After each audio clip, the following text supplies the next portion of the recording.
artificial Christmas tree. I mean, that's garbage to me. I mean, there's some stuff in there that you're not going to. That's where you're going?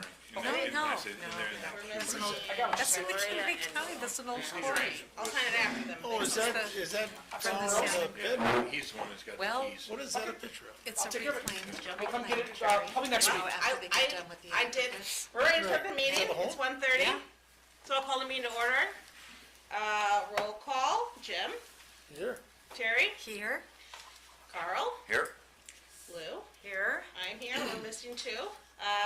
Would anybody like to make a motion to approve the minutes? I make, and second. Lou first and Terry seconds. Any comments? Okay, with that, all who support it, say aye. Aye. It passes. We do not appear to have any public comment. Are there any members' comments? All right, we do not have any members' comments. Then Tom, we're going to give us an administrator's report. Okay, I'm gonna try to keep my report brief so that we can spend more time with Scott's tool, but Scott's not here, so I mean. He had to park in. Oh, okay. Yeah, So, parking is you're very crowded today. You have a lot of visitors. it's a nice day, people go out. Yeah. All right, so I don't have to stretch out He'll be here in a moment, John. perfect. So then let's talk about the three biggest items that I have on my list, and then I'll take any questions that you guys might have. Census-wise, I just want to talk a little bit about the opportunity that we have later this month to join the Northwestern Hospital's post-acute care network, the PAN. So if you hear me refer to the PAN or any of the staff refer to the PAN, that's what that is. So we have been trying to get an invite into this network for years, and probably close to 5 years at this point. It's an exclusive group.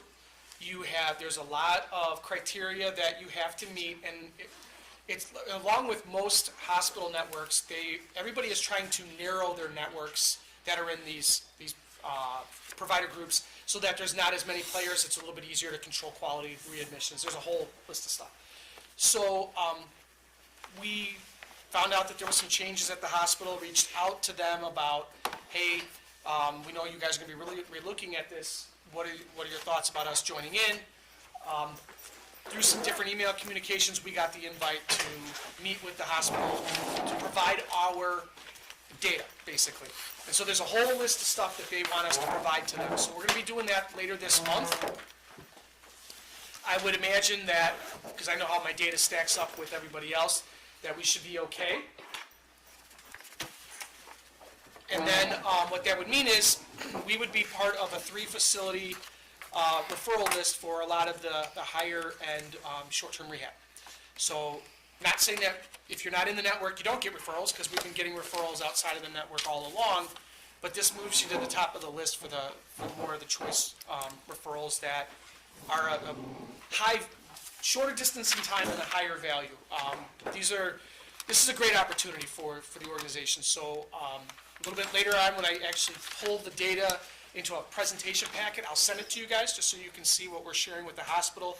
And more so not for any reason other than it'll give you guys a lot of information about quality metrics and some of the different levers that the hospital cares about and how we rank against our competitors. So we're already operating at almost full capacity anyway, so this would just allow us to be a little bit more selective, and as well as you always want to be in the good graces at the top tier of the hospital, especially when we go into summer months when there's always a traditional dip in referrals, so it'll kind of keep us on the level. So, like I said, great opportunity, many years in the making, and we're gonna knock it out of the ballpark. I assure you of that. We're gonna put together a great presentation. We are currently working through a ton of contracts of all the resolutions you guys approved over the last 2 months, so we're getting close to that. But there's no financial update report in your packets from me. We're still working on outside audit stuff, which you'll find that we get to January, February, March, the financial reports kind of fall off for a couple months until the outside audit gets done, and then all of a sudden you'll get a bunch of them, and we'll get back on track. So I don't have any new updates for you guys in that regard. However, Donna Kurtz, the treasurer, did send me her report this morning. I was able to print it out for you guys, It is kind of like a secondary packet. I will email it to you all once we're done with the meeting. I just got it later than I was hoping to. So you'll see there we've kind of started to stabilize out, and the number kind of even looks like it might be taking a little bit of an upward trending. The treasurer has invested some more money of ours, and it obviously right now is the time when you want to be investing because the interest rates are going up. So the performance on the accounts you'll see definitely in the right direction. And then the last highlight I thought I'd cover is Illinois Department of Public Health survey. So we've had both the nursing portion of the survey and the life safety code. Need a packet sent out? A packet and then And it's- agenda, yes, thank you. I'll get them down. Could you grab me All right. one of each, too, please? Actually, yes. There's that, There's that. there's that. All right. So we've had both portions of our survey. They're both in different statuses, so I'll break them up for you. The nursing portion of our survey was done in early February. Really good results. A couple of areas identified, and you'll find that as much as you want to aspire to a zero deficiency survey, that's not always the best thing, because it invites the feds. And they'll come in behind the state surveyors to make sure they're doing their job, and the feds are brutal. I've been through one of those in my life. I don't ever want to go through another one again. They wrote 24 tags. That was not here, but 24. So the state came in and wrote 2. They came in and found 22 additional items that they, and they'll get you on everything as that sign is a half inch too low or too high, or that's only 12-point font. It was supposed to be 14-point font. I mean, we don't want that. So to have a couple little minor things, that's paperwork. We retrain the staff, get our notes sent in. That's a really good survey, and that's what we had this year, a couple paperwork compliance things. We've already submitted our plan of correction, which has been accepted, and we're in the process of gathering the data. March 26th, it's due. They will not come back and revisit because nothing rose to a high scope and severity. It was all real low, basically the potential for something, but nothing really came about it, one example stuff. So we'll submit our paperwork on the 26th, and that should close that portion of the survey. Last week, the state architect came in on the 1st and did the life safety code portion of the survey, which he is usually good for anywhere between 5 and 8 tags. He found 4 of them. 3 of them will go away. So it really ends up being a one tag survey. And part of that is just process work. So he asked, did we do this is how remedial stuff gets. Did you do the generator fuel quality test this year? And we said, yes, here's the generator report. What was the results of the test? Well, it passed. No, he wants the chemical composition. So we had to call the generator company to give us the chemical composition. We don't have that at the time of survey. He writes it, and then I IDR on the backside and make it go away. So we had that. We had a fire alarm inspection report, noted that they did some work on a smoke detector, a damper, but they wanted more information on it. So he writes it, and we IDR it. This is kind of the cat and mouse game. The third one, I don't think is a regulation. I think, with all due respect, I think it came out of left field. We made it up. When I actually see how it's written, so I can see what he wrote versus what the regulation is, I'll decide on whether or not I'm going to go after that one. And then the last one, yeah, he found an extension cord that shouldn't have been where it was. You got me. And it was in an office of all places too, which it was this part that drives you nuts. It was a surge protector that a refrigerator was plugged into, and the surge protector was plugged into the wall. Rather than the refrigerator just being plugged directly into the wall, he nailed us for it, when it should have been plugged directly into the wall.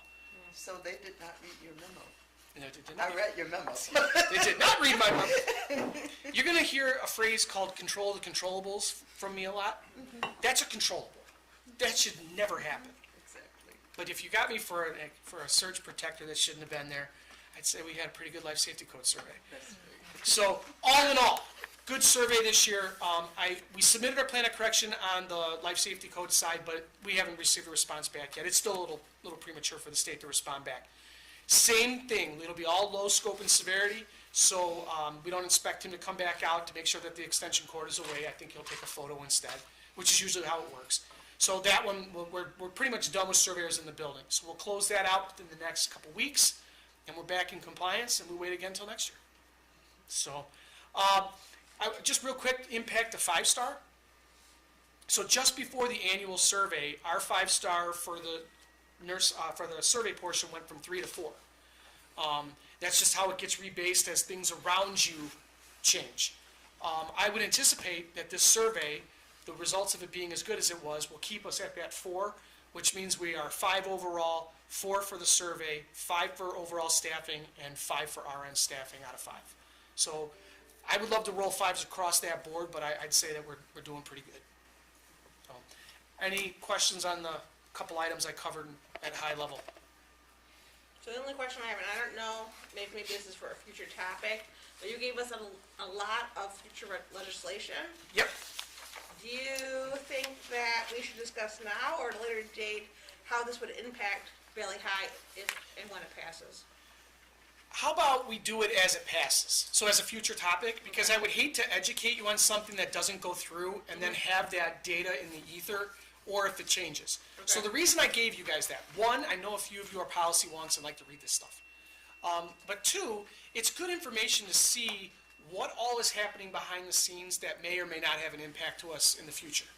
The biggest one right now, if I was to cherry pick right off that list, it's the medication aid legislation, which would allow properly trained med techs in Illinois so that they could pass meds instead of it being tying up a nurse for 6 hours of an 8-hour shift. Now, other states have been doing this for years, and Illinois has not been able to get this off the ground. I really am only going to handicap this as a 60-40. Okay, I don't know that it's going to go through, but right now, in our area, there's a lot of nurses, so we're not feeling that same brunt as if you start getting south of I-80, there's not enough nurses to go around, and to have a med tech to be able to take the burden off the nurse does improve patient care. So it's legislation that is being pushed back against, has been for years, from the nurses' unions and some of the other stakeholders on that side. So like I said, I'll handicap it at 60-40. That one would have an immediate impact. Some of the other ones are a little bit more, personal needs allowance. Residents, I've been in the field now for 25 years. They've been getting $30 personal allowance since the day I started. $30 does not do, it's not enough money for them to go to the beauty shop twice in a month. And trust me, our beauty shop prices are like dirt cheap. There needs to be an adjustment in the personal needs allowance. The problem is, the state is saying, well, yeah, we'll raise the personal needs allowance, but we're not gonna offset that in your reimbursement. So every facility then would be out the additional $60 a month for every single resident times. So that's where we're trying to work on getting it. Everybody can agree that there needs to be an increase in the personal needs allowance. What we can't agree on is the funding mechanism behind the personal needs allowance increase. So those are the two, if I was to pick out, to keep an eye on for now. As the picture comes a little bit clearer, I'll give you guys updates on some of this stuff. I'm actually on the committee that is watching this, so I'll give you a front row seat for it. And these are both in the Senate right now, is that what that? Some are in the Senate, some are in the House. You have to check each one to see what their status is. Well, The the ones medication aid one, that's in both houses right now. There was a slip in for that today. Okay, So it's being discussed in both chambers, I should say. okay. You think they're gonna get them done before the end of session so they just don't die? This med tech one has been on for years. Okay. I mean, there's another one that we've been looking at, which is reciprocity, meaning that a nurse that's licensed in Wisconsin can come across the border and work in Illinois. Pam Altoff helped run that when she was in, and Okay. it's still no farther than it was. Illinois is a strange bird when it comes to that, because everybody around us is doing it. So if you have an Illinois license, you can go anywhere you want in that circle, but not if you're outside of Illinois, you can't come in. And they get brought up every year, and it just kind of stalls out. So I can't handicap it, because it's gone nowhere. Is it a union issue? Yes, 100%. Is it a what? It's a union issue. So, or at least they're the Yeah. ones pushing back on it. I shouldn't call it an issue, but. Yeah. Any other questions? Good survey, Thank you. really good survey. Thank you. I was happy with the results. I really was. I think the team did awesome. The key to survey, though, and you probably saw it in my memo, because every time I sent it out, it's manage that first 10 minutes. That first impression. If you do well in that first 10 minutes, the rest of your week is going to go well. You blow the first 10 minutes, It's gonna be a long week. So they only spent 3 days in the building instead of 4. Yeah, it was nice. It's nice to have those once in a while. It is. All right, some other questions from the committee about the report? So we're not gonna talk about the financial side of it this time? We can. I'm here to answer any question you throw. Well, trying to find it in here, I was reading it on there it is, the 12 month, Yep, and this is kind of where our auditors are getting down to the year to date, yes, this is what the outside audit is finalizing, yes. okay. So, to review those numbers on the annual basis, I don't With anticipate them to depreciation. change much. you don't anticipate, They're gonna change a little bit, but I don't anticipate that they're gonna change very much, so this is a pretty good picture of where we're at. so cash-wise, we're down about 1.7 million then. Yes, And so the difference in our fund balance from February of '22 to February of '23 is 3 million. Was that for the improvements, the difference? correct me if I'm wrong, but those two things run independent of each other. So one is an operating account, and those are our investment accounts. We don't pull out of that unless I come to you guys with an emergency appropriation. So that money Right. is all, But our fund balance lowered on the investment accounts. We went down $3 million. okay. 3,000,001, rounding it, 3.1. And So- I'm assuming, Pete, is that because of the expenditures on the new, Yeah, the hall? the expenses we're incurring, that's where that's coming from. No, I mean the hall, the bathrooms in the hall, The shower rooms and stuff? Yeah, that's where the difference is, Well, when right? we did an emergency appropriation for that, and we pulled the money across. So yes, that could be where you're looking at it. That's where the difference from the 1.7, okay. Yeah, the one thing I'll note of this, and I have asked the treasurer if she'd be willing to come to a meeting and do a presentation. I figured stacking her on top of Scott probably is not, that's too many numbers. But, you'll notice that she has moved everything now into just 2 accounts instead of the 3. And she's invested, even more of the money, like I mentioned before, because of the markets and stuff like that. But when you get into the weeds like that, that's way over my scope of knowledge. So she'll be here next month, you think? If you want her here next month, Yeah, I'll ask her. I just wrote down to invite her for future topics. Yeah, I knew we had the model going, so I didn't invite her for this month, although her and I talked about attending a meeting, so yeah, I'll invite her for next month. In the past, we've had some exposure from the, I guess, I call it bad debt, uncollected funds. Is that it? Is that in Yep, here? there's 300,000 of that reflected in the last month of the year. Okay, Um, 336, hang on, it's not a whole 336. or no, that's not it. Right, I'm looking for where's the bad debt listed on this. Yep, it's in statement there. Page, but 310,216 was the bad debt write-offs for the year, Okay. $310,216. Probably That was not much. uncollected from resident income amounts, and then there was some spend-down errors from the state. Then what you're talking about is the Medicare bad debt piece, which we write off every year. And then there was a few accounts that we wrote off that are uncollected. So our receivables actually is probably in the best shape that it's been in a long, long time. Well, that number used to be a lot higher. Yeah, It was like 600,000 or 700,000 that one year. correct. But we still have some room for some improvement. And one of the areas that I think we need to explore ways to enhance is collections. We don't actually have a collections agency, we try to do it in-house. And, you know, it's kind of hard, we're not mean people in the business office, so it's kind of hard to do that. But we fixed the front side part, if you recall. We were having a little bit of trouble at the application phase, which was causing some delays because the families weren't getting things processed, and then there'd be a gap.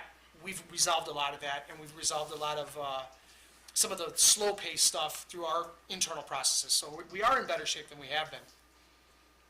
Keep in mind, some of this comes back in the Medicare side, so it's not a complete loss, but at the end of every year, we do write amount off.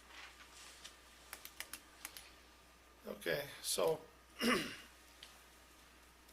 before depreciation, 1.7 million loss. Depreciation's 590, that's non-cash. Brings you with the other items, brings us to about, rounded off, $2.5 million with that.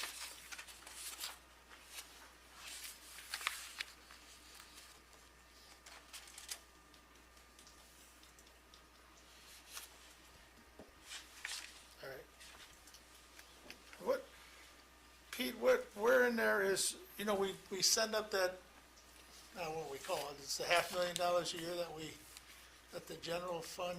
or Chargeback. The chargeback, where's that in here? Is that in this one? Yep. Revenue side. Well, as we jump on the expense side.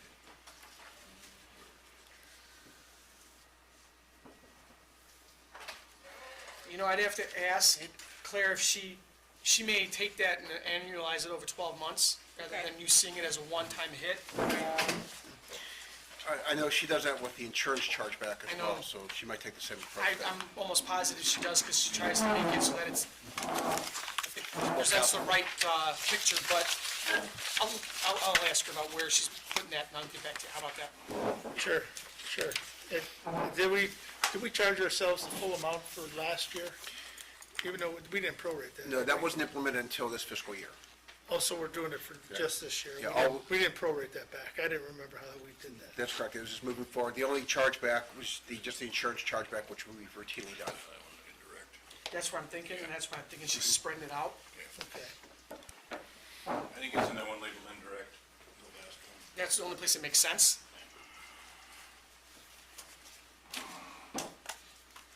So we'll see that in future ones. And I'm pretty sure she's gonna spread that out over each month. But I will verify it for you, and I'll let you know. Do we do that as a flat fee, basically? Will we do that as a flat? Is it 500,000? Yes. Won't we just do it each month? We'll split it up at the same amount? We're taking, if that's how town staff is choosing to. Yeah, well, it makes sense, yeah. So remind, don't leave it out your cup. Okay. Oh, thank you. I just remembered it. Do you still have the water in it? No, I cleaned it out for you. It's in my office, though. Thank you. So, gut feeling, just give me the gut feeling that you feel is, you know, I hear we're near full at 80, because we're not gonna fill up while we're working on it, we're not gonna go to the 110 or whatever it No, is. we're at our max right now. We're at our max. So at our max, we're going to have, before depreciation, a cash loss of around 1.7 a year all the time right now, The last couple of years, that has been the trend. 1.7. 1.5, 1.7, 1.8, I think is the three numbers. And then when our $500,000 ends up on there, so then we're 2.3 to 2.5 every year then.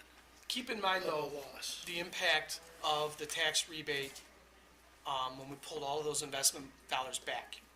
We were running a ton of interest prior to that, which offset that loss.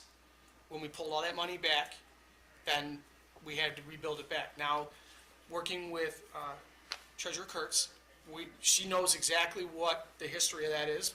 She was on the board at the time, so she knows what she's working towards, which is, there's a number out there to cover our loss in investments. And so, if you can get, just playing with simple numbers, if you're short 1.5, but your investments are returning 1.5, you're there. Right. We're not there yet. But Right. she feels pretty confident, based on our conversations, that we're gonna close that gap a little bit this year. I'm not saying break even, but we're gonna start closing that gap up. Well, that's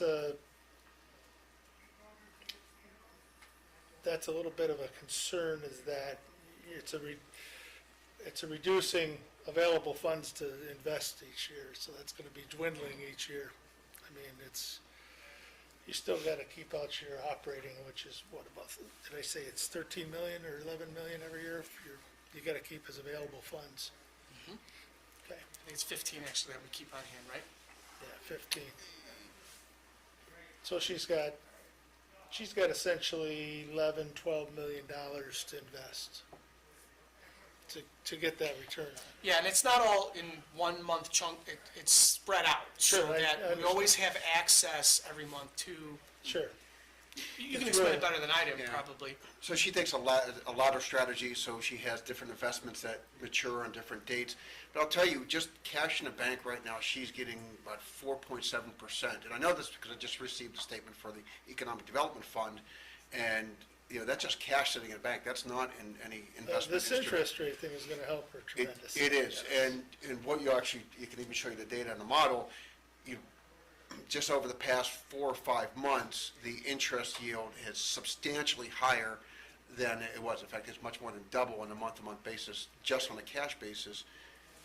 So we talked to Donna, she's actually working with, we actually use this model to back into what amount she can invest, given what we call the burn rate. Because you talk about, you can see that we're decreasing in funds, but how much is, in our estimation, a safe amount to invest? So she's taking that and looking at a little more of a longer-term strategy just to have, greater interest yield without tying Tom's hands when he needs cash. So he always has cash that's available for the operations. She's still developing that. She gave some high-level numbers, which are built into the model, which, quite frankly, we think are pretty conservative, but, we'll take conservative on the revenue side. And we look forward to her presentation. She's really excited with what she's going to present to you. I can tell you that. She's really running with this, but there's a lot of opportunity. One thing to keep in mind, too, when you look at the revenues, and Tom, correct me if I'm wrong, but now that the therapy room has been expanded and that's online, that gives greater access to Medicare dollars because there's more therapy that can be provided, which really hasn't been taken into account at this point in time, right? Is that, if I understand it? We ran, halfway through the year, we still hadn't gotten up to full speed. So this year, the financials for the year it's 2 halves. We knew we had to get our Medicare census up around 20.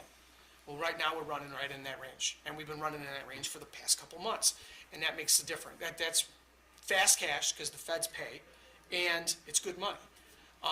Plus, it's short-term, so there's constantly an influx of that. And that's reflected if you look in their admissions numbers. You can see admissions have gone way, way up. Now, that's a little bit of wear and tear on the team. I will be the first one to tell you. But I think we found our groove. So some of the complaints that we were getting from the staff, I think now they've settled in. The residents are still a little wound up about it, but I don't think change is not good for them. And I don't think that some of them are going to be accepting of the change. But operationally, yes, we have ramped ourselves up into a place where we're a little bit more on solid footing. So between that and the investments, now all we have to do is control costs, which that is just crazy. So if you're successful in becoming a member of this PAN group, It's going to help. that would help you. And because that's gonna be a lot higher income Well, we will be in Type of- another market space, type yeah. of a market. You have to remember this discussion, the next time we talk about the balance of Medicaid and Medicare. Right. Right. It- The case mix. I know there's pressure for more Medicaid admittance, but it just got to go right back to what we're talking about right now. We can run this out really fast if we put it in all Medicaid. That's right. Yeah, Medicare.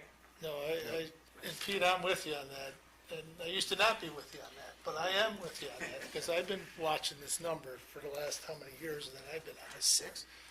Yeah. It's a and balance. it's a number that I don't like what I see, and it's, What happens to indigent seniors who can't get in here? Some find other facilities, And some don't. and some, well, Some don't. some You don't. just gotta say it. Some don't. But that is our mission. Well, no, Right. it's an important question. Right. What happens to those who don't get in to the county nursing home? Yeah, and can't be afraid of it. We have to ask it and put it out there into the service network, who then puts a solution together for that?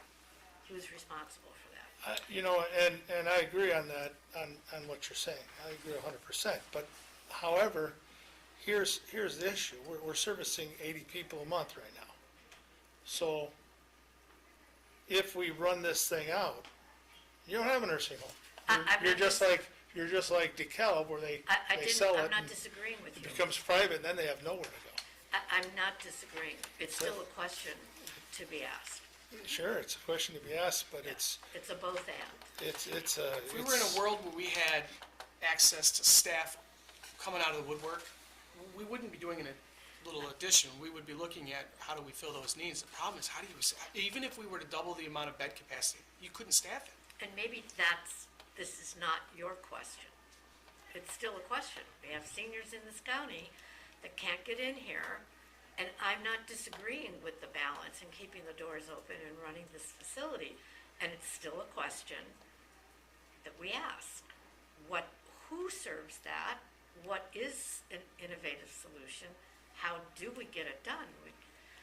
Just because it's hard doesn't mean we can't ask it, and we shouldn't ask it. So that, I'm not in disagreement with what you're saying, Jim. Oh, no, I'm just no. saying, I'm really talking about myself. I'm talking about our financial side.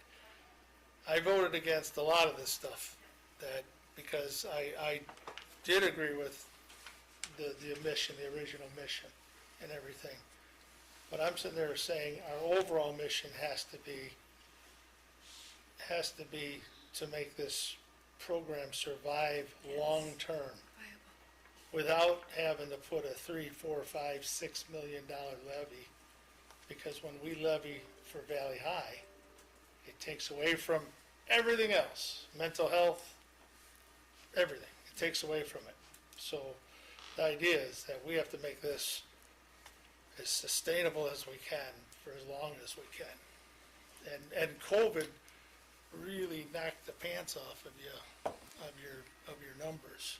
So all In your more ways- models, in your more ways models than got blown out of the water. They're just gone. It's hard to explain how much that impacted us from so many different angles. Expenses side, we couldn't control expenses. There was a period of time where, like I said, gloves went from $30 to $110 a case. From staff side, so many people left. Not Valley High, they just left the sector. They're not even nurses and CNAs and housekeepers, they're gone.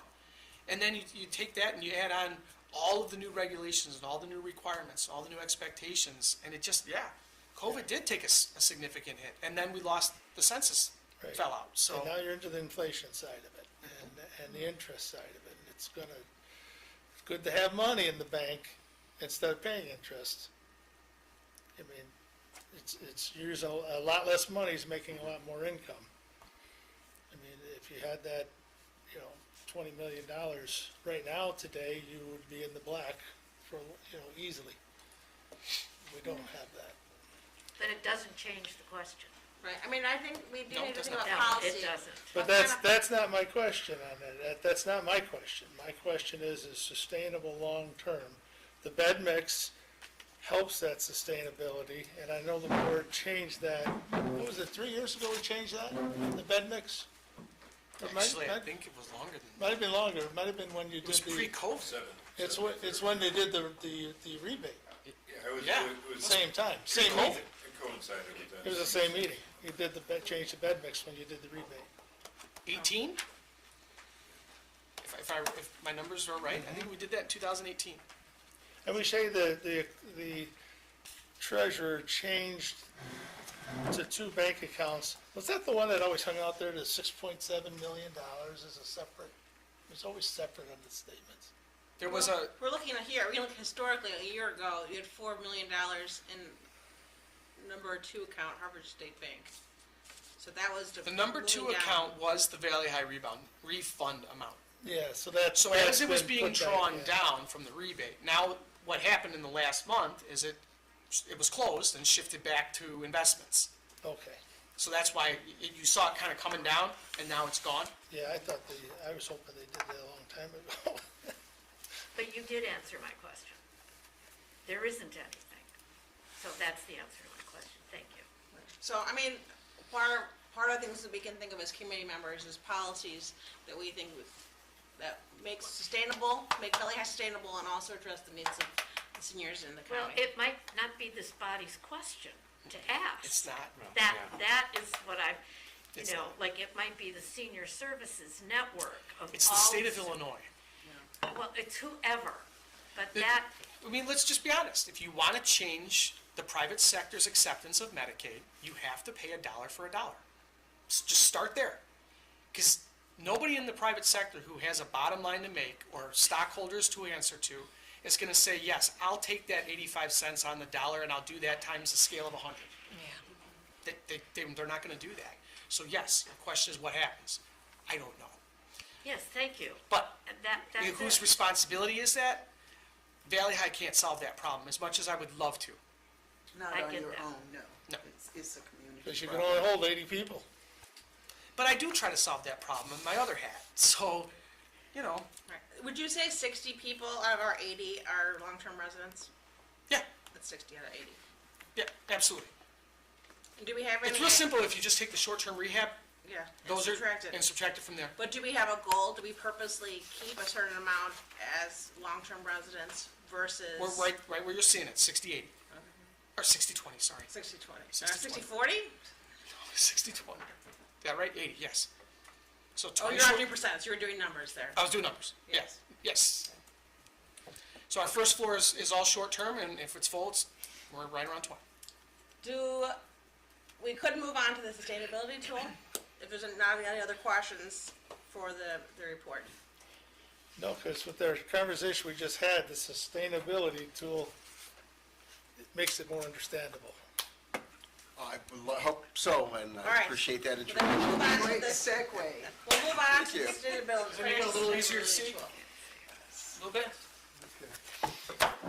Well, thank you for that. A lot of the discussion, you'll see actually, the tool aligns up with, it's not dollar for dollar because I'm using a fiscal year snapshot as opposed to like the treasurer's report is based on February. So, but you're gonna see there's a lot of similarity in the figures, which should give some credibility to this tool to allow you to make your decisions for the long term. Just at a very high level, this really represents, three types of the reserve. The light blue is your 12 months of operating. So it's basically the cost that runs this facility. It takes 12 months of that and puts it into an earmark reserve for operations. This kind of greenish band represents 2.5 million for capital and indemnity reserve. Indemnity being insurance in the event that you have a claim that you have to pay out. You have a cushion there. And then the dark blue represents the unrestricted reserve. This is basically the cash above and beyond that really gives you a lot of freedom to invest or to build a memory care unit. But this is unreserved cash in the bank. This tool, as we sit today, I included the unaudited fiscal year end 2022 data. That's available, but as Tom mentioned, the audit is still underway, so those numbers, may change. But this is what, when I pull it out of the system, at least it gives us the most current update that I can provide to you. With that, so you might see as we move on, as the audit comes in, there may be some additional changes to it. It includes several variables for this committee to consider. We talked a lot about bed mix, so there's a lot of different bed mix ratios you could put in. Tax revenue, you have the opportunity to levy a tax for Valley High if you wanted to shift that, the focus to more of the Medicaid population, and you want to supplement that with tax revenue. You can build that in and show you what that would look like. The census is based on 120 beds at 100%. We just talked about the current census is not at 100% because of COVID and staffing and a variety of different issues. But you can make some assumptions of what that would look like. If Tom tells me in 2023 will we be at 100%, I could put that in, and it'll show you the net effect on both your operations, and, your expenditures and your revenues. You could put in variables for what the personnel inflationary costs will be moving forward, as well as the operating costs, inflation over the next several years. Once again, these are assumptions. If you have insight as to what they'll be, or you want to see a scenario, if you think that inflation is going to go sky high for the next couple of years, we can put that in, and you can show the effect it's going to have overall on the Valley High operations. We include the capital pursuant to the capital schedule that is provided by Valley High, and this is the essential capital only. There's a lot of things on that schedule that are nice to do's, but they're not essential. Like, down the road, we have a parking lot repair and replacement. We have a roof that needs to be, that's scheduled to be replaced. So those are things that we're gonna have to do. That's included in the schedule. And then, as we know, we are coming to the final stretch of the memory care unit design. That's gonna be going out to bid. I followed up with our facilities director, who's on the front end of this, to get a kind of a close estimate as to what he thinks it's gonna be if everything shakes out. And there's a plug figure, he's looking at 4.4 million. This doesn't include the nursing station, which I know you and he talked about. Nurse call. Excuse me, nurse call. That would be an additional capital, but that's not included in here. But 4.4, and that shows you the effect it's gonna have on the overall reserves. One thing to note about that. Hey, Scott, does it make sense to just put it in? Because that nurse call has to happen. If you say put it in, I put it in. So, Why don't you make that 4.8?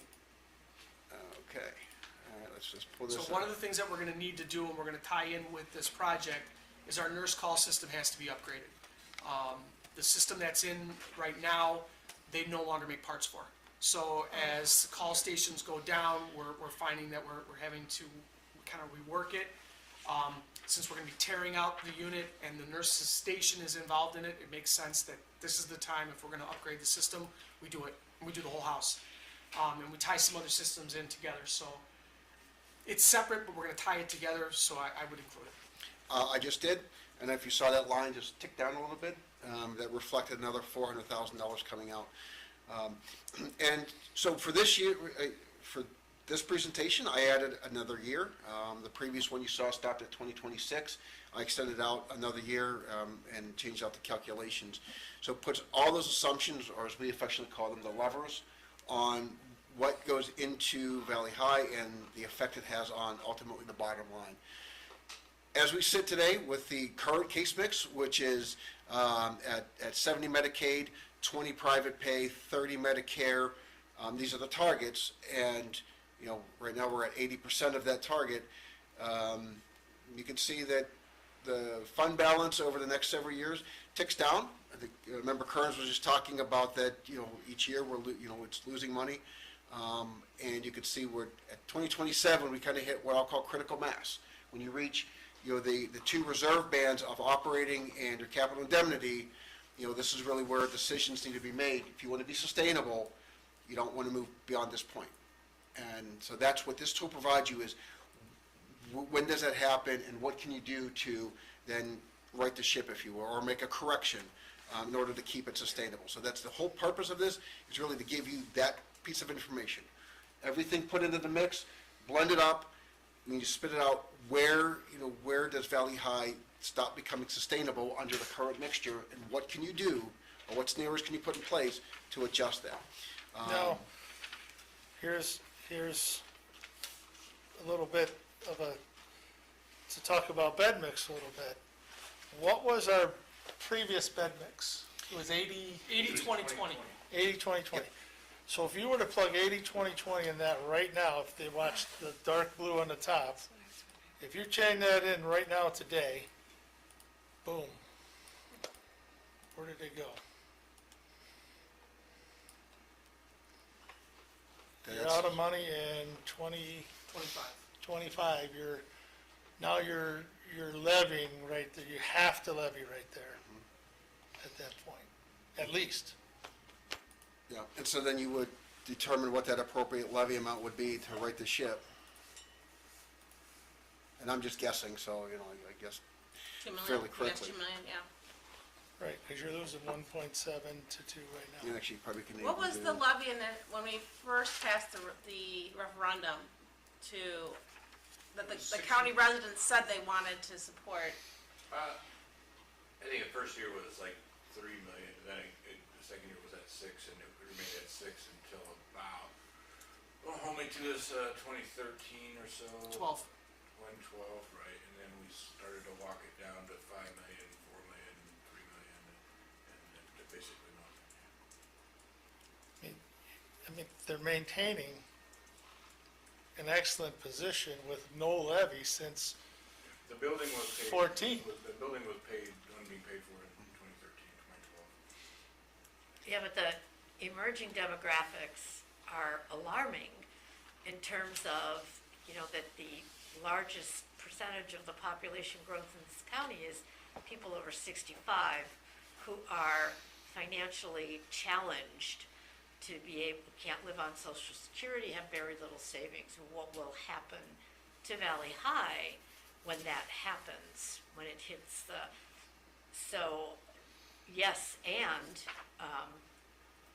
maybe it's a question we just bear the responsibility to keep asking and looking for multiple solutions to this issue before it happens, because it's coming.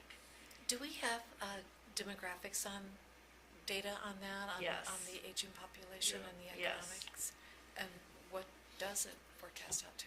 I'm Because not we're kind directly of in a familiar with fluid it. area, that's what I mean, Tom, I don't know overall. if you have, or I've seen them, but, it's a constant moving target, and my stuff is from MPA, so you're talking so a couple years old. 4 years old now, so. The health department has that data. Honestly, I was looking kind of towards next month to have a little bit of demographic discussion with the county board. Because the largest demographic is, in that group, the largest growing number is over 65. Right. We're also seeing more growth in the county in population than we've seen in years, so we kind of wanted to blend some of that discussion for the chairman's comments in April, but I'll try and pull some of that out for you.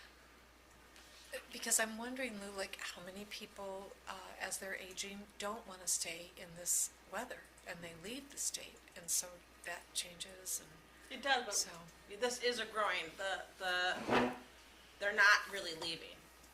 Our county is not getting young people, and people are staying in McHenry County despite their threat they're gonna leave. They aren't leaving. They're staying and they're aging, and I would argue before, you said it's not this committee's, topic to talk about what happens to the indigent seniors. Valley High is supposed to be taking care of the indigent seniors in McHenry County. So it is this committee's, I would argue that it is this committee's purview. I'll agree with you. Am I recognized? Yes, you're recognized. I'll agree with you. But as the county grows in age, population, and the age, so goes the ability to pay the taxes that across the county, the high taxes that we have, highest in the nation, basically, in this county. So as that goes away, that ability for them to go away, seniors don't have a place to go. They don't have it, but also for you to take care of more seniors, and I'm just being the elephant in the room on this, or gorilla, whatever you want to call me, as it becomes harder and harder for them to pay their taxes because our taxes continually go up, it's a double-edged sword, because if we want to change our bed mix, I want to change I'd rather have 100% that we take care of. However, if we take care of that 100%, that blue line goes right down, and then everybody across the county who can't afford to pay their taxes as they are has to pay more taxes. Because on the levy process, and correct me if I'm wrong, Peter, if we say we levy, right now, we're right close to unsustainable in our tax levy now.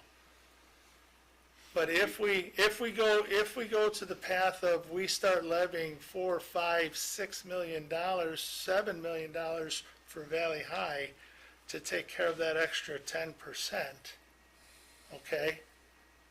Now you start losing money because your health department, your mental health, all of that doesn't have any funds to operate, that they're taking care of a whole lot more people. And so I would argue that point of we've got to do on Valley High the best we can to sustain Valley High in this current bed mix. If we can afford to go the other way, because as we start taxing that levy, because if we levy $6 million, that $6 million comes off of our other side of every other department it comes from. And we either raise the levy by, if we went 5% every year, Last year, we could have raised the levy 4.4 million, right? right? So. And so if we The start, amount you're suggesting, if it's flat, it comes from somewhere else. If you raise the levy, you are creating new money. exactly, Last year, we could have levied 4.4 million. The county board elected to take about 990,000, so just a little bit under 25% of what you could have taken. so, Context. so now it We becomes, aren't levying for Valley High at this point. right, we haven't levied for Valley High. That we've levied $10,000 to keep it in the mix. Effectively not, we haven't been. I understand what you're saying, and I don't know that I completely agree that it is this facility's, it is the mission, but it doesn't mean that Valley High will do it.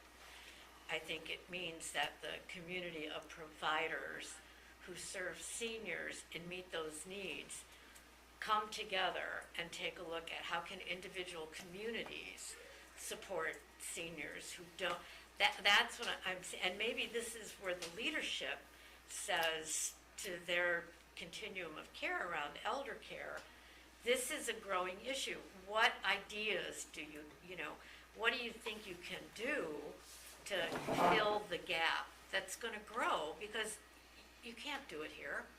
I get that, but if not here, where and how? If not, who? That's it. And I do think Valley High is a leader in the care of elder people. Tom, you're at both the state level and the local level, and maybe legislation is a part of that, and I don't know, but I do think that it's time to start asking some of those questions that Jim is, urging us to take a look at, and not just let it fall off the agenda, but to really, it is hard.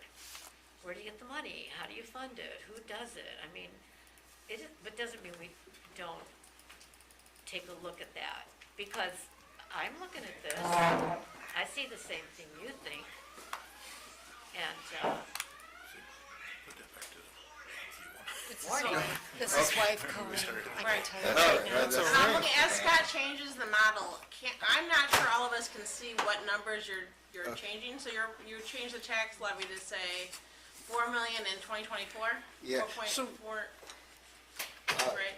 Yes, I did. So if we want to do 100% of Medicaid, and I actually, you can plug in, I have a fixed figure here, which is number 8, which reflects on, but I also included a percentage tool, because sometimes you wouldn't talk in percent, you want 70%. So I just used a percentage tool. 100% Medicaid, in order to be sustainable through 2027, based on the model, 2024, you'll start with a $4 million tax levy. 4.75 in 25, 5 million in 26, and 5.25 million in 2027, just to subsidize that Medicaid, if you want to go 100% Medicaid. So to give you some perspective of what it would take. Now, Yeah, and the question of the indigent population, I think, is a fair one, but keep in mind, the maximum this facility can do as it sits is 120. And there's probably a lot more in our community than 120. So you're right, that is a bigger community issue than just what Valley High can solve. yeah. And the problem is that those people, they can't afford, so some become homeless, and the scary thing is the ones who can afford to get out before they get to that point, they're gonna pick up and lose, so now you lose that tax base. It's a spiral that the whole society has to fix, not just McHenry County. I do apologize, I do need to leave, so maybe I can connect with you later and go through the rest of your, I would like that. okay, great, I'd welcome that opportunity. okay, great. Anytime to talk about the model, man, or strategic planning. So I have a question. I know the capacity is 120, okay? but we're Is not everything at okay? capacity. We're at 80 individuals. Is that correct? That's, Scott should answer that, the way he answers that, because Because of I had the same construction? thing all the time. Okay. And people, Was it because of bodies. COVID also that, I heard you say? Tom, I'm answering I didn't hear the question, so go ahead and answer. Part of our capacity right now is because of staffing, parts, construction, still parts still a holdover from COVID. Yeah, so So when we were in the throes of we're 80 COVID, right now. if you remember, every facility was required to maintain, whether it was occupied or not, a COVID unit and an observation unit. So that took 2 hallways out of service. Staffing fell, apart with the census and everything else at that point. When we started looking at where we would fit best from that, the matching staffing and census, 80 was the right number, and it just so happens that we would need that in order to move the construction project forward, and it was 2 hallways, which was the COVID unit, and so everything just kind of fell right into that place. So we left it at that point. If I had, I don't know, another 16 hours of CNA time a day, let's make it 24 hours of CNA time a day and another 16 hours of nurse time a day, we could probably take another hallway and put it back into service. But at this point, with the construction looming at the end of the year, it would create a little bit of a pressure point for us, because now we've got to bring the census down in order to do the construction. So right now, we're right there. It's best to, So we won't be able to even consider a census of 120 individuals until the construction is completed. that is Is correct. that correct? That is, Okay. Well, you So- won't have that many. So when What's we're that? looking at, I'm sorry, You'll never have 120 again, right? Even when because memory care, you lose rooms. I would never recommend that we you be at full have got capacity. a little bit of a way to bring some back in. Oh, you did figure Yeah, out something. yeah. Okay. 128 One tw- beds. The license is 128. We've taken some out of service to make private suites. We're gonna add some back in the new construction, but we're gonna turn some, it's kind of a little bit complicated, but 120 is, You'll still be able to, okay. yeah. Yeah. For some reason, I had like a 105 in my head or something. Working in facilities like these for the last 18 years, I would never want to be at full capacity. That's very dangerous, because if, one of the things that we did in our facility is that we had rooms for new admissions, because we wanted to observe them and make sure that everything was going to be okay before, they had roommates and that kind of thing. So you want some rooms vacant for that. And then the other thing, when COVID hit, I mean, my goodness, having to have, rooms for people who are positive and being able to isolate, set up your isolation rooms. If you're at capacity, you could never do that.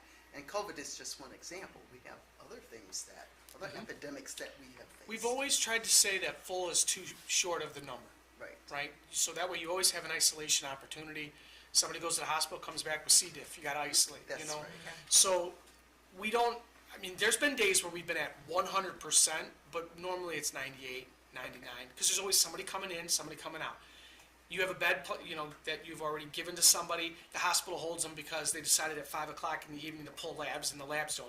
So now that bed remains empty for another 24 to 48 hours until they're discharged. There's a lot of influx, so you never hit the number right on the nose very long. If you do, it's about 48 hours before it changes again.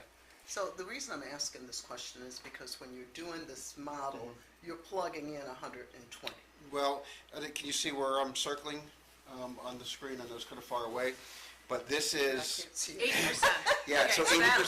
That line tells what percent we're at. Here, actually, maybe, I don't know, that's gonna be, Okay, so, but I mean, when we were experimenting with the case mix. right, it's automatically adjusting right now for 2023 at 80%, Okay. 2024 at 85%, and then 100% from 25 on. Okay, say that again, 2023 at 80%? At 80%, And then 24 at, at 85%. And we can change it, if you want to change those on the fly, if you think 80%. no, that's fine. What I Yeah. would like to look at is that point, and I know this is difficult to tell because you have no idea of how long some of the construction projects will take. What point will we be able to get to where we can be looking at 90% capacity for 2025. 2025? So that's why you'll see that Scott, at 2025, we go from 85% of the whole to 100% of the whole. Okay. Now, Do you want me to go 90%? yeah, we could do it 90. There, 90%. Okay, so to get back to what Lou was talking about and also what Jim mentioned, number one thing is sustainability. I know we have a mission to serve indigenous people. We also have we can't do that if we are out of business. So it has to make sense financially as well. So the other thing I think, when this conversation comes up is that we have to realize that you're only going to be addressing part of, even at full capacity, you're not going to be able to address all the needs of the, indigenous people who might be not able to pay full private pay or might be eligible for Medicare. You're not going to be able to address that gap. So you're just part of that solution. So the bigger thing is looking at the continuum of care and looking at all of the other agencies who can provide solutions. That was well put. At what point, in 27, where you're at right now, are we still dipping into the green line in 27? And now that you've made it bigger so that Right. you can see it, Oh. now it's harder Oh, to there's- slide it. Yeah, let me just drop it down here a little bit. Come on, get down here. Get down there, okay.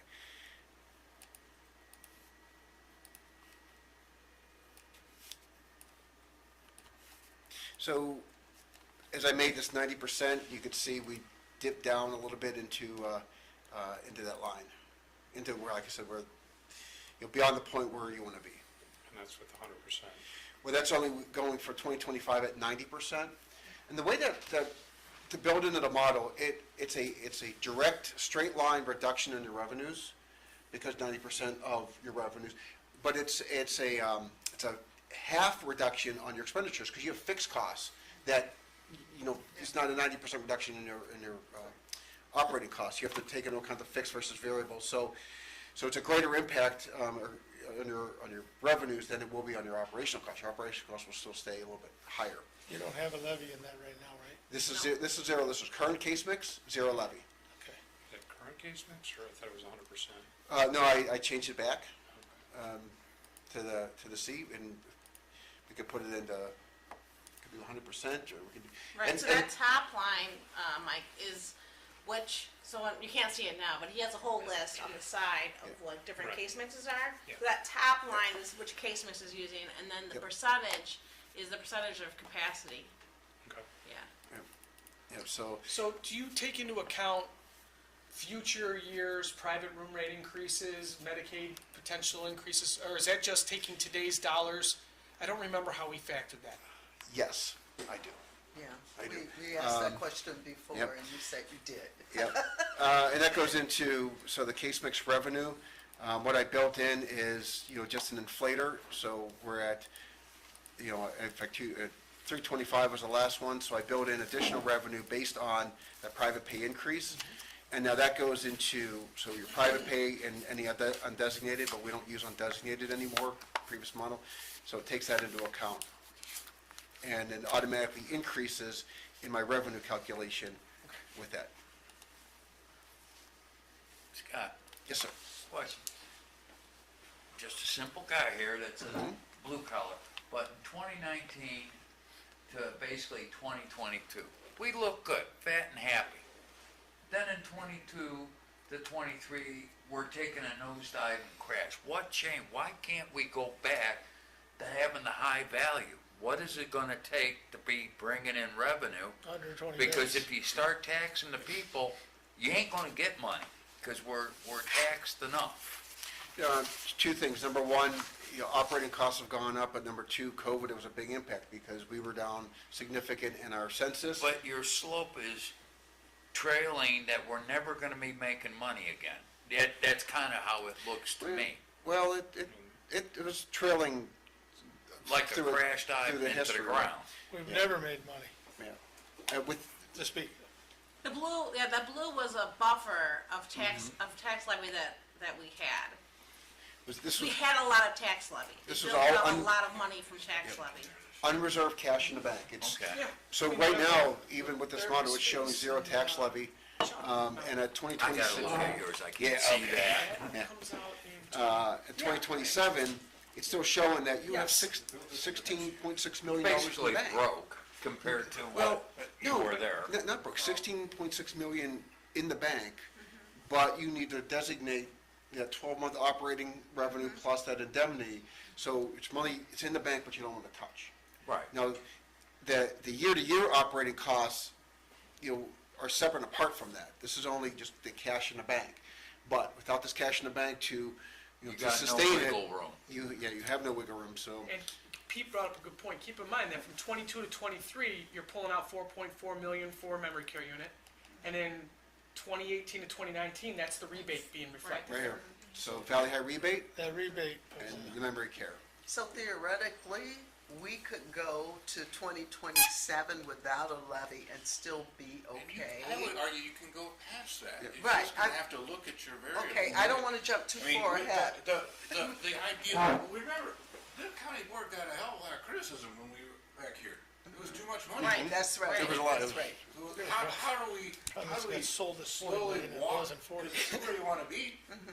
12-month surplus with a little bit extra. You don't wanna have all this. Right, So you right. wanna hum right around here. Right, that's the best, that's the sweet spot, but you gotta steer this iceberg a little bit at a time. Right, right. And that's why Scott's model is really gonna help us moving forward.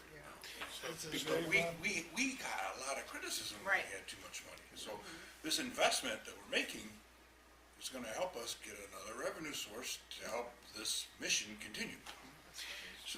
So that dark blue looks scary, but the reality is it's a drawdown from accumulating too much. Right. That's Yes. a good way to put it. Right, Okay. yes. Yeah.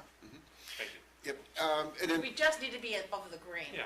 you want to All we be, need to do is be above the green. and So then you want a good distance Well, above you the want- green, yeah, I'm because with you never Carl. know what's gonna slap you upside The the green face. though is We want a good still, distance. the green is still But there's a a- reserve. It's still not Okay, our operating needs. so in many cases, you have a certain amount of reserve that you wanna have. Is it 18 months? well, 12 months of 12 operating months? reserve. Okay. And another all right. 2.5. So whatever on top that of is. That's Yeah. blue, isn't that the blue That's the part? blue, the blue's The the light blue. operating. This is the The light 12-month blue. operating reserve, which is bigger than any fund we have. It's big, it's big because we get money from the state. Right. The state is slow, so we can't run like the normal reserve of 5 months on a general fund. We make this 12, Yeah. because sometimes it takes 8 months to get paid from the state, and we don't know what's coming, so that's why we have the big, but we're sitting on a lot of money. That dark blue is all excess that the tax monitors say, why did you tax us for that money? And we're like, we didn't tax you, that's not tax money. None of that blue is, not anymore. So, not anymore. When the Valley High rebate Right. came in, we said this is surplus revenues from other sources. Right, yes. This is really- So Tom, correct me if I'm wrong, though, isn't the payment cycle much shorter now from the state? It is, but what Pete's saying is we didn't expect it to go out to 8 months when it was Right. 4 months, and it That's did. Okay. So we made a conscious decision, probably back in 12, 13, to say, we're never going to experience any cash flow delays. We're just gonna build it at 12 and make sure that we're protected. I see. So, has the state ever been 12? Not in the 25 years I've been in the field. But what I've stops the seen state it. from going out to 12? I've seen it at 6. He's only Yeah. 30. 6 and 8. The other question, too, when the state stopped paying everything, those years where the Illinois government didn't pay out anything, because for whatever reasons, we won't go into that. Did you not get payments then too, or were you treated differently than like the schools? We were treated differently, but they drew out the cycle. So Right. what they would do is they were paying you every other month. And then when they started playing that game, then it became every 3 months, and then shortly after it was every 4, and they would just stretch you out. Right. So anytime that there would be changes at the state level come July, you knew that you weren't gonna get paid in July, August, September, and October. That was just a guarantee. Right. And then they would slowly start catching you up. We got to a point, especially with COVID, that presumptive eligibility, so they were just automatically in Medicaid, things sped up. Well, now that we're talking about ending all of that presumptive eligibility and stuff, we don't know what that cycle's gonna do. Right. It could stretch back out to 6 months. So we've always just kind of made it as our little bit of our own self-imposed protection. 12 months is the number. Your general fund's a 5-month fund balance reserve. But not for this, but No, not for for Valley- Valley High. Because you function like a business, so, and because you have those delays and the ebbs and flows, you want to put in 12 months. And when we work with Donna Kurtz, the treasurer, she's also mindful too that, there still needs to be liquid, cash that we can draw from, and it's not tied up into investments, so we're not, having to call an investment short. And the projections we're waiting for from the treasurer, those factored into here at this point? They are, based on just our high-level conversations with Donna. So last year, fiscal year 2022, we got about $450,000. Her estimates is about 800,000 for 2023, 900 next year, $1 million for 2025. So basically, 2026, 1.1 million. This is just on her conservative strategy. Now, let me show you this. When I said our cash in the bank, is it still up? Tell me it's going to pull up. I had a. Oh, that's not it. Okay. I had a statement from the Economic Development Fund, which shows 4.75% in cash. So on $1.3 million, we're getting almost $5,000 a month, just on that little bit amount. So you can extrapolate what it would be for this level. So those numbers are real. They're not padded. They're, in fact, like I said, I think they're conservative. But one thing I'm going to point out, under the current case mix, you can see you're sustainable for a while, but when you get towards the 2027, your operating costs are going up, which is increasing your 12-month reserve, and then that causes that line, since we're still trending slightly downward, now you're starting to dip into that. So even if you do nothing, you got to watch, 2026, 2027, the state of the Valley High unreserved fund balance, because you're getting into that danger zone. What this model shows you is the different scenarios, the impact it has on the long term, but also allows you to sit today and say, okay, in 2026, 2027, what can happen? And that way you can make decisions today that will put Valley High in a better position 2 or 3 years down the road. So you can see it well in advance. As Pete mentioned, you can see the iceberg before you hit it, as opposed to being right up to it and have to make a drastic decision, because you can't move that fast. So this tool gives you a good snapshot today, but really its benefit is 2 to 3 years out. Where do we see Valley High going based on these scenarios, and what can you do to tweak it to put it into that sustainable mode? And those decisions are yours, but this is a tool to help you see the effect of those decisions. The nice thing about your tool is it balances the past numbers into it, so those become actual numbers, not projected numbers. That's the sweet thing about this. So if you can, like what Pete's saying, level it all off, or the same blue, same green, Well, that's the even sweet if it spot. slides up, there's your sweet spot if we can get that. But it's a heavy plane to hit. Well, but it's not unhittable. No, it's not. I mean, it's just a couple you see, Scott makes one little tweak and the numbers move drastically. As we start looking at this, how we charge and structure our rates on the memory care unit, that's gonna have an impact on this. And there's different room types on that unit, so we have some room to play with that. How we look at private rate increases. Do we go, instead of doing $10 a day, do you move it to $15 a day one year? There's so many different little things that we can play around with that have a big impact in the out years. If we can get that line in 2027 to match, that includes because I think the investments are really conservative. I think by 2027, you could level that out. Here's a way, if you put it just 0.1 as a tax levy, so that's 100,000, right, because that's millions when you put Well, 1 in? we actually, so we do .01, we levy Right. $10,000. So if you move it up to 100,000, so 0.1, what does that do? I just made a change here, just to show you, Yeah. if we were at 100% in 2024 and beyond, kind of show you where that number is. But let me go back, because we know that that's not realistic. We know that 85 is more realistic, Yeah. and 90. But once again, just to kind of show you how you can do the one-ifs. But we know, and we're going to do, or the county board likely is going to do another $10,000 tax levy. So it's not going to change very much, but this is over the course of 5 years. That's $50,000. You saw just a little tweak. Right. It's kind of hard to see. Carl could see it because he's looking at the computer, but it changes just a little bit, and that's reflective of what I believe the county board's intention would be. Just to maintain that tax levy, you levy $10,000 to keep it that placeholder. So what does her 100,000 that Yeah. she's asking? So, for? okay. Yeah. So if we just do 100,000, and you just pay close attention to the screen, see it just. Does that top you get you out of the green on 27? You're still nudging into the green in Yeah. 2027, But slightly. you know, going back to what Lou was talking about and the Right. whole idea of what we're providing, that really goes into the Public Health Committee. And we're just a part of that. So, This committee's not part of, this committee is its own committee now. no. Yeah. No, what I'm saying is the issue. Yeah, it goes It- back, you're It's, right. it's actually structurally, Yeah, that's their, The bigger question thing, would, yeah. public health and community services. yeah. Yeah. That was the answer to Lou, really. Right, and tax So can dollars. somebody make sure that she knows?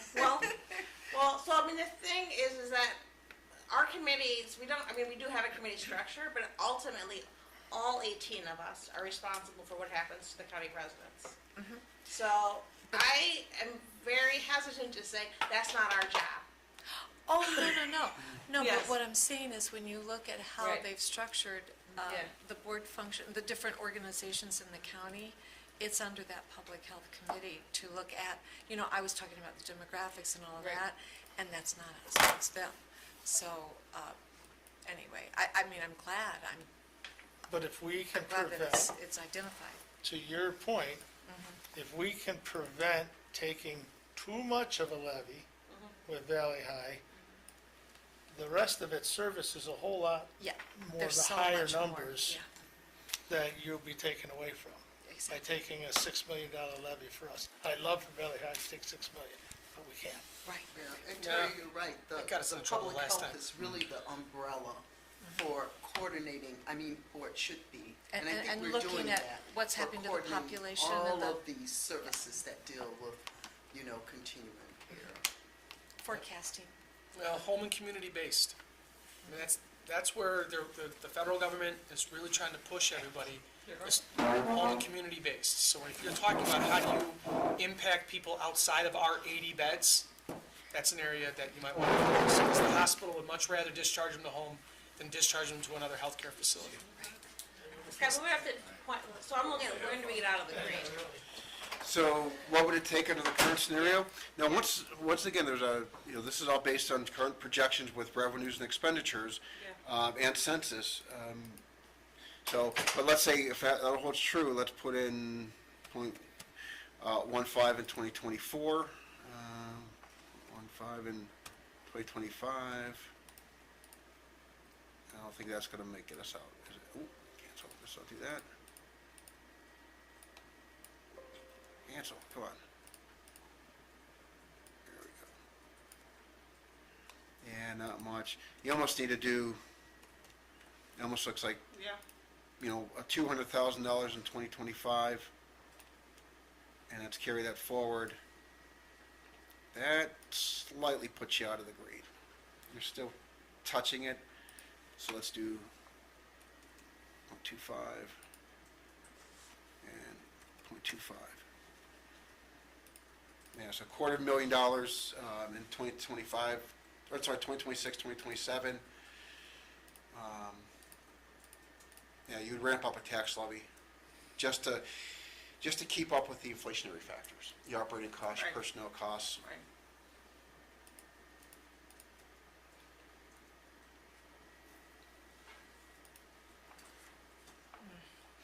A couple of things just to know, and this is very dynamic because as these numbers change,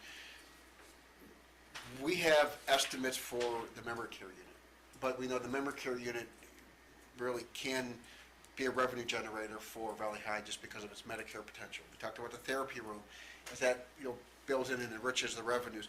So, what we like to do, and what I would ask, from this committee, is that we just, as the picture changes, we bring this model back so you can see how it changed. As Tom says, hey, Scott, we got new information.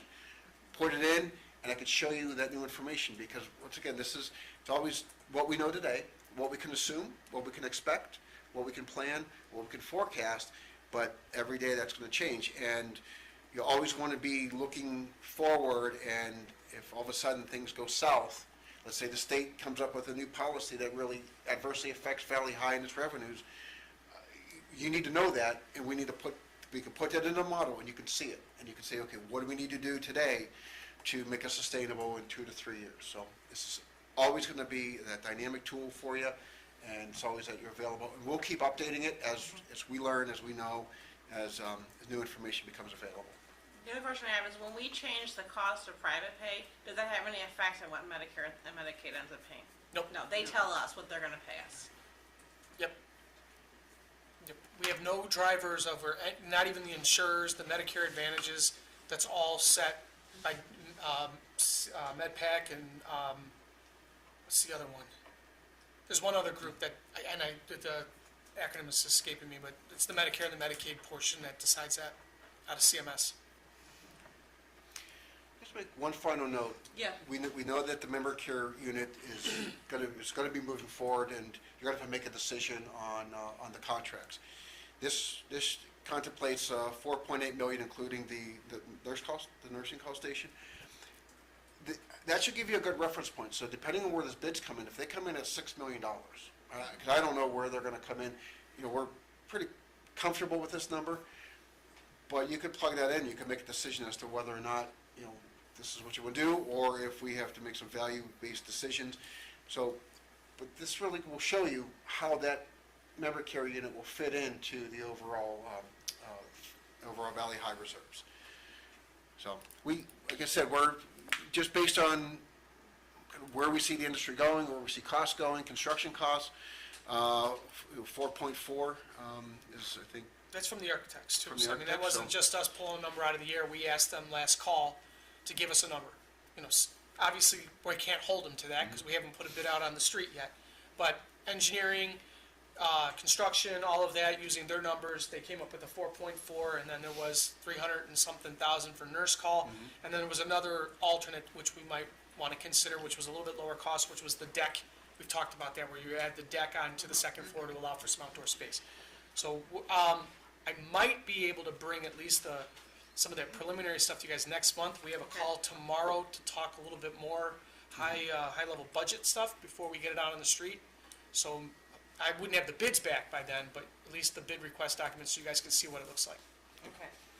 And once you contemplate that recommendation to the county board, you will see exactly how it fits in the long-term picture for Valley High. Anything else you want to see on the model? Like I said, it's at your disposal. If you want to contemplate bed mixes based on percentages, we can do that, get different scenarios. If you want to see different assumptions, I could build those in. Right now, we're looking at a 5% increase for personnel and operating costs for 2023. It's built in, and if you think that's too low or too high, we can show you the net effect it will have. And I think we just continue to update with current information, watch the track. Yep. And, I mean, I'm more concerned with dramatic things that might happen in the future than the track right now. It seems like it's manageable, as long as you pull the right levers. I concur. Right, and also remember that this includes the fact that the county's charging Valley High $500,000 a year. Yes. So, when I'm saying less tax levy $100,000, we also could just say, stop charging Valley High $500,000. That's up to you policy people. Pete, can I show them what that looks like? I don't know from this side. Yeah, I don't, See? That's, Well, there's your magic number. But that includes also That includes those tax levies. with the right, yeah. tax levies. Yeah. it's just a shift to the And responsibility. just don't show what that did to the county. Right. This looks good. That's typical government accounting, right? It's all in silos, so Yeah. what happens in this silo doesn't matter. We're only looking at this side. Yeah, until we put the hat on over on that side. Cut costs by $500,000, right? Well, thank you for the opportunity to show it to you. I look forward to updating it and bringing it back to you. All right, thank you. All right, Cool. You enjoy that. Tom, is there Have a good any, afternoon, Pete. thank you. Is there anything, to add to the member care center update? Cause you said you don't have like bids to show Nope, us. or- we just have a meeting tomorrow. Okay. We've been really working on refining the actual, we're at the point now where it's like, do you want this as a cabinet, or do you want this as a shelf? Do you want this as we're there. Yeah. We're really, really close.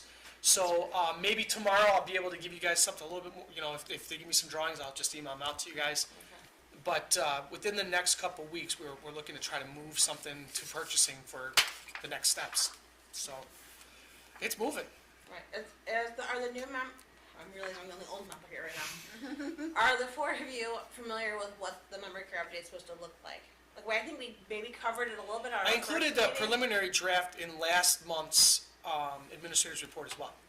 There was a floor Right. plan. Right, like, I do know it, but I'm realizing that I know it because I've historically. Kind of been back living then. it, I'm yeah. old, I'm the old lady on the committee.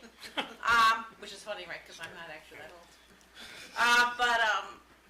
Does everybody else know what, in their mind, what the memory care is supposed to look like, or do you need the draft sent back out to you? I'll send it back out. How about after my meeting tomorrow? I'll send you whatever I have. Okay. Sure. Stay excited. I mean, this is really, it's gonna be great. And it's gonna, you know, Lou was talking about filling unmet needs in the community. Well, this one will immediately fill a gap. Yeah. Because nobody wants to take Medicaid for memory care, and we're gonna do that, so.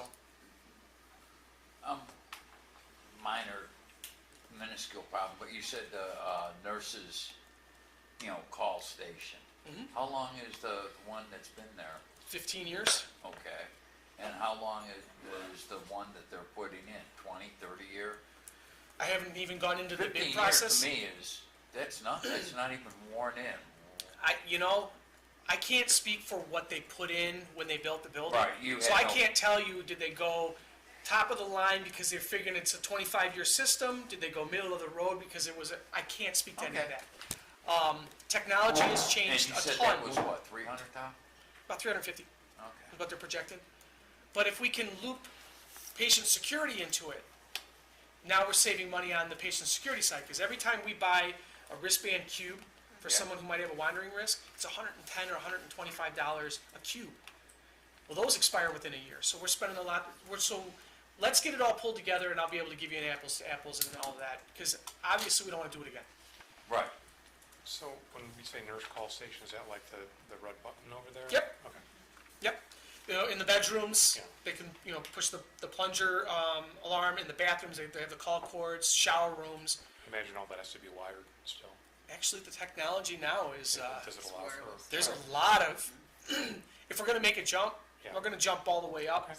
Because if you can loop in patient security Yeah. and tie the doors into the system, and Yeah. then the wander guards become GPS, Okay. now you've enhanced the safety of the building, and maybe then we can have Scott go back to our insurers and say, hey, Right, right. And I think to Carl's point, if you're getting into that environment, upgrading those over the years is gonna be a lot easier than a wire system. yep. So you're talking that they're gonna be battery operated? Well, you can have it be hardwired in as far as the call station, because they're already wired in right now. Right. But as far as how all of the signaling, the resident, all of that can be run wirelessly now. Right. The send a signal, but to power and run the thing. Well, your still brain- talking it being wired. Your brains have to be, Okay. okay, but what happens at the individual level doesn't have to be. So there's three, main hubs, right, at each Right. nurse station, and then one at the central. So those will have to be hardwired. But the rooms, They may not need to be. then how does it get power to work? I'd have to, see, now you're starting to get outside that technology Because if side. we're talking batteries, that's Crazyville, because you're gonna have to get rid of them, you're gonna have to get, having a power source run it, then you're not having to make. In my mind, I'm imagining the station at the wall Yeah, stays wired, because it's already there. right, As we build out the security piece of it, the wander guards, some of the other pieces, those are all wireless. Any type of, one of the things we've talked about is, do you go into the walkie-talkie world? That's tied in through so that the CNA has an earbud, and then they can communicate from across the building with each other. That's all wireless. So there's a lot of elements to this. Let's kind yeah, of okay. park this one for a second, so we No don't get problem. too far out, but I'm a techie, so if we can kind of do some cool stuff and address some of the needs, like the CNAs would love no to have the headsets and stuff. If we can buy it all, put it all together, then it makes sense. Yeah, and as long as we don't have to get rid of it in 5 years, because, it's outdated. It seems like every time we turn around, we hear that. I'm outdated. I've been outdated. I didn't I'm learning more and more that I am now the old fogey in the room and outdated, so yes, I get it. Hey, So- youngin. All right, so the memory care center update is, there are no lingering questions from the committee. Then we can talk about the resident family care survey, which obviously looks great. I was kinda There's some room for guessing. improvement in there. There's some room, but like, so with the answering, with our, you have two different surveys, the long-term residents, you had about 40 out of 60, so that's good response. Well, they're captive audience. They are captive, yes. Although I would think employees are captive too, but, This is what, a continuation off what you had last month? So with- the last month was employees, Well, okay. Yeah. and then this month we did short-term and long-term residents. So we do short-term resident surveys all the time. Every time somebody is discharged, we send one out, so all I did is just pull the aggregate data for Right. it. Long-term, what we did is we sent them out to families, and then we went around and asked the residents if they wanted to participate. and then, so we had a pretty good response from long-term residents.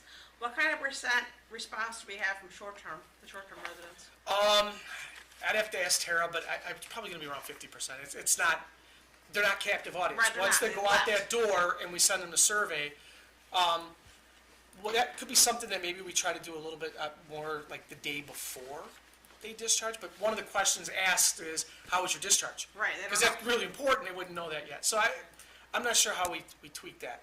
Right. Then But you that's know, it. You just almost answered it there. Have them fill it out in your procedure before they get discharged. Yeah, maybe at the moment. And then at the point of discharge, one more question. Did you like us or you hate us, and complete it? do you know who asked, so in here, one of the responses was they have a letter to you. Do you know who that person is? No, because I don't have a letter. Oh, okay. All right. I was wondering about that. I'm like, sometimes it's hard to know.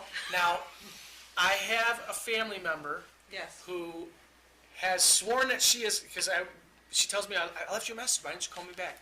And I'll go back and I'll check. And she's like, well, last time I talked to her, she's like, I left you 3 messages, it's really important. I didn't have any messages. So some of this, keep in mind, the spouses of the residents are the same age as the residents. Okay. Yeah. So I can honestly sit here and tell you on the public record, I don't have a letter. Okay. All right. Well. Now, there's lots of Toms in this county. Burrows, Graff, Oh, good. but no, they would point, have yes. given it to me. I have to be careful, right? When I type in Tom, I'm picking the right Tom to send an email to. Yes. And I have a time in maintenance, and all 4 of us do have a meeting together. Yes. So. Or in housekeeping, I mean. So, I'll let you guys ask your questions you saw from the survey. One of the things that we're gonna do is we're gonna wait a couple months and do it again. And now we have 2 surveys behind us as far as benchmarking. The next time we can actually start looking at trending, and that's the more important thing. So if I was to tell you, like, what's next steps for this, we have my team have a strategic planning event, not tomorrow, but the following Wednesday. We got cut short last Wednesday because the state architect walked in right at the beginning of our strategic planning part, so we didn't have it. We're gonna take these results from the 3 surveys, and that's gonna be talked about is, I'm asking each one of the, I've already asked them in an email, but I'm asking them, each one of the departments has to take one area that's in their department that is on these surveys for improvement, tell me what it is that they're gonna use as their metric and how they're gonna do that, and we're putting it into the strategic plan. So hopefully that can start moving some of these metrics in the direction we want. Not that they're going in the wrong direction, but they're pretty stable. And then I'd like to see it a little bit better, so. Also, so the committee members know, I also attend the monthly quality assurance meeting, which coincidentally seems to be always held on the same day as our large board meeting. So some of these issues do get addressed in that quality assurance meeting, so. Your eyes stopped glazing over, though. That first meeting, boy, Well, there's a lot to it, and I always think you have to you have to ask engaging questions so people know you're paying attention. I had nothing to ask, I was just listening. it is a lot. And I did feel bad for you. No, Because I kept you for 3 hours, and then I watched that board meeting. And as the hours were rolling on, I'm like, this is a long day. This is what we signed up for. The committee members signed up for meetings. That's our job. Go to Yeah, but meetings. I fed you, did they? They do not feed me. And there you I go. put that on the list of feeding the board members. We'll We'll see how the taxpayer feels about feeding us dinner. So we'll include a budget supplemental and see how that goes. Yes. No. Do it the easy way. Take the hat, pass the hat around. So I think that some of us may not have had time to really read through. I did read through it, but this can come back in future meetings. So, do you want to have time to look over this, to ask questions next month? I mean, yes, I also think that the longer trend is gonna be important, because obviously when we take information that's in here and address it, and frankly, if we take the next month to go over it, you're gonna be addressing some of the concerns that are in here, and maybe we start with that. Well, I'm gonna bring you the strategic plan that my team puts together. Yeah. And you guys will have that, and it should dovetail what you're doing at the county board level. Not entirely, because we are trying to make sure that we do quality things and different stuff like that, but it should dovetail. Yeah. And then that'll give you an idea as to really where we're going over the next 2 years. And I just wanted to comment, I looked at two of these questions that received very high percentage satisfaction marks. Question 6, how satisfied with you were with activity and programming? That was like a little over 79%. And then question 10, I can request a private space if needed. So a lot of times we look at these surveys and we focus a lot more on what people are dissatisfied about. And I think it's really helpful if we can look at the things that people liked, because that kind of is like, can be a check for us. It's like, okay, how am I doing? How am I doing? So we're doing really well in those two areas, and that's a signal that we're doing something right. Let's do more of that, and let's bring some of that to these other areas that we may not be doing as well in. So I was really happy to see in activity and programming, because that is a tricky area. That's a very tricky area to please people, because, you know, some people might like to go on field trips, some people might like to do certain things with, you know, I think you should bring food into everything you do, because I like food, I like to eat, and, you know, you also get to talk about culture. You know how it works. Bring snacks to an activity, they will come. That's right, but I think let's not overlook the areas where you did really well, and people said they were really satisfied, because they can teach us. Because you wanna keep that going up, not down. That's right, that's right. Alright, So what did we have, kind of for next month? yeah, what do you Right, need so to our be future working on? topics, yeah, so far we're gonna ask Donna Kurtz to come to talk to us in April. You're going to be able to maybe bring us some bid information in April. Of course, it'll be whatever routine consent agenda items come up. Other items that you would like to see discussed. So, I mean, one of the pieces that holds us is staffing. At one point, last year, Tom had brought the plan that Billy Hyde came up with on how to do more recruitment, It was actually a little bit longer than that. more than a year ago. It was with the strategic plan of 21, 22. So there will be a new one. Yeah. You're gonna get a whole new recruitment and retention plan. So that's coming, That's gonna be a part of that. we're not in April. If I can get it done for April. Maybe, alright. So it's gonna be April, May. So Maybe, we yeah. build the strategic plan, that's part of it. Right. Yeah. So I think that's enough for one meeting, unless you want to talk about future projects Yeah. for Just tell beyond Deb at the April. front desk. Whatever future topics, Your we can cup keep is it on sitting this, on on my list. file cabinet. Okay. On the left-hand side, she'll know what she. So she'll things know you what wanna have, Just tell her whether it's it's blue. April or in the future, Just for tell us her to it's keep blue. in mind. From the Christmas parade. Any idea, anything that you want, make sure we're discussing. When are, Terry's on the go? when are bids opening? Well, we have to get the bid document pulled together yet, which is Oh, okay, next so steps. it won't be next month. No, no, I would imagine that we'd be looking at that in June. As far as the bid opening piece. Okay. So we're definitely talking about, Donna Kurtzman will definitely be here, and then Well, we'll ask her, hopefully she'll we'll step in address here. Yes. staffing issues, did you say? She doesn't do staffing, she's No, just I know about that. investment. I know what she does. Yeah, Staffing was brought up as a future topic, yes. so are we gonna, I'm gonna try to have it for you for April. okay, If I don't have it for you for April, I will have it for you for May. sounds good. I know she's the treasurer. There's No, no shortage of things to do. All right, She's the okay, well then, we have no executive session, is there a motion for adjournment? So moved. Second. All right, Michael Froden moved it and Gloria seconded it.